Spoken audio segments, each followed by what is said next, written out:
Assalamualaikum warahmatullahi wabarakatuh. Alhamdulillah, alhamdulillahirabbil alamin. Wassalatu wassalamu ala asrofil anbiya wal mursalin wa ala alihi wa sahbihi ajmain amma ba'd.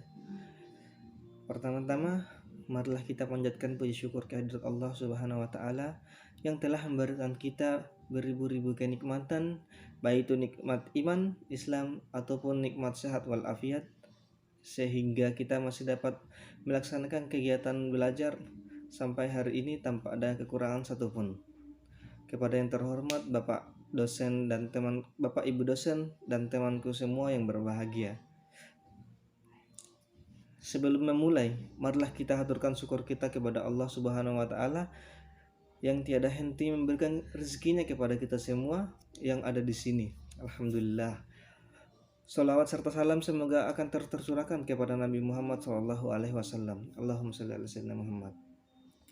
Pada kesempatan kali ini, saya akan membawakan pidato singkat yang mengisahkan seorang sosok yang dihormati dan berjasa bagi negara dan Islam di Indonesia, yang juga merupakan salah satu pemimpin Muhammadiyah yang kelima. Beliau tak lain adalah Ki Bagus Hadikusumo. Beliau lahir pada Senin 24 November tahun 1890 di Kauman, Yogyakarta. Dengan nama kecil Raden Hidayat, nama Ki Bagus Hadikusumo disandang ketika beliau menginjak usia 30 tahun.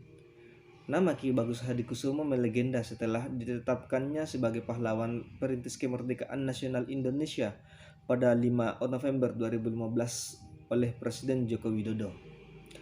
Selain menjadi ketua Muhammadiyah yang kelima, beliau sering terlibat dalam hal politik awal negara Indonesia.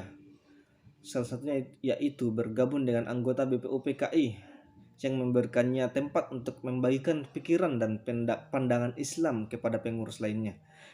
Dalam salah satu rapat BPUPKI, terjadi perdebatan mengenai salah satu dasar negara yang sedang dirancang, yaitu mengenai dasar negara apakah menjadikan negara Islam atau jenis pemerintahan lain.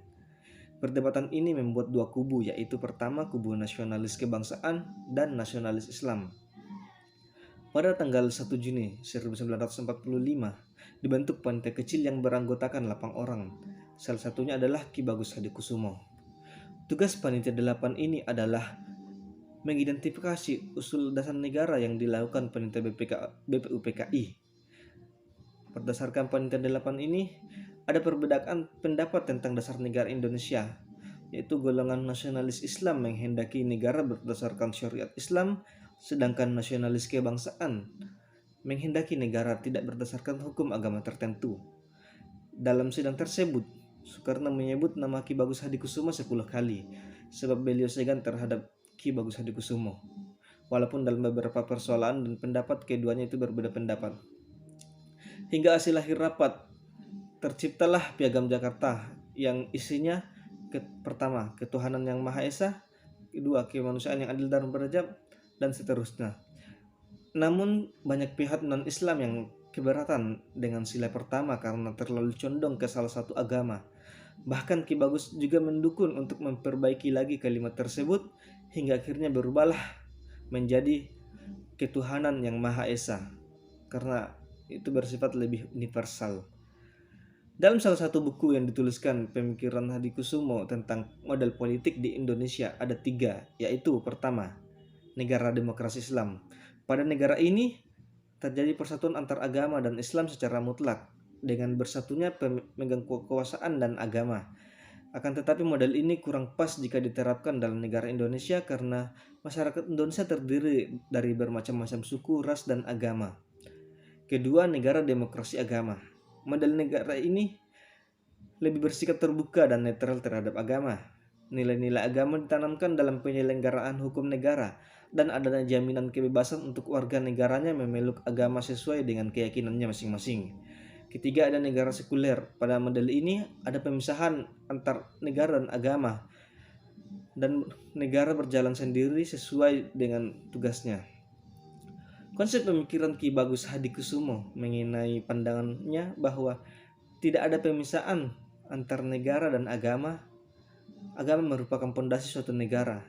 Dengan agama dapat terjamin pembangunan, pemerintahan yang adil dan mencapai musyawarah. Dalam Al-Quran sendiri menjelaskan 3 prinsip penting, yaitu keadilan, musyawarah, dan kebebasan beragama. 3 prinsip itulah dasar dari sebuah demokrasi dalam bernegara. Dengan demikian, Ki Bagus Hadikusuma menekankan bahwa Islam bisa jadi bagian dalam demokrasi bernegara, dan ini lebih mengarah ke dalam model negara nomor 2, yaitu negara berdemokrasi agama. Pemikiran Ki Bagus Hadikusuma dalam bernegara dapat terlihat saat pidatonya dalam sidang BPUPKI pada tanggal 31 Mei 1945. Ajaran Islam dianggap pondasi yang paling dasar dalam sistem bernegara. Penguatan agama Islam sebagai dasar negara diusulkan sebagai berikut. Pertama, Islam adalah dasar yang cukup dalam mengatur seluruh sendi pemerintahan Indonesia. Kedua, umat Islam merupakan umat yang mempunyai cita-cita yang luhur, dan pastilah apabila negara didasarkan pada Al-Quran dan Sunnah Nabi, maka negara tersebut akan menjadi negara yang luhur dan mulia. Terakhir, kesimpulan. Berdasarkan kisah tadi, dapat disimpulkan bahwa Ki Bagus Hadikusuma adalah salah satu tokoh nasionalis Islam yang berjuang demi tegaknya syariat Islam dalam perumusan negara. Pemikiran beliau tentang konsep negara dan agama merupakan satu kesatuan yang tidak bisa dipisahkan. Tetapi dalam hal ini beliau tidak menginginkan terbentuknya negara Indonesia sebagai negara Islam, akan tetapi negara yang mengandung syariat Islam, di mana pemimpin-pemimpinnya memiliki akhlak yang baik sebagaimana tersirat dari Al-Quran dan Sunnah. Selain itu, penerapan hukum Islam dalam segala bidang sosial, ekonomi, dan budaya. Penutup. Demikianlah kultum pidato yang dan penyusunan singkat ini. Semoga kita semua dapat semakin bersyukur atas segala nikmat yang telah Allah berikan dan mengambil pelajaran dari kisah tersebut.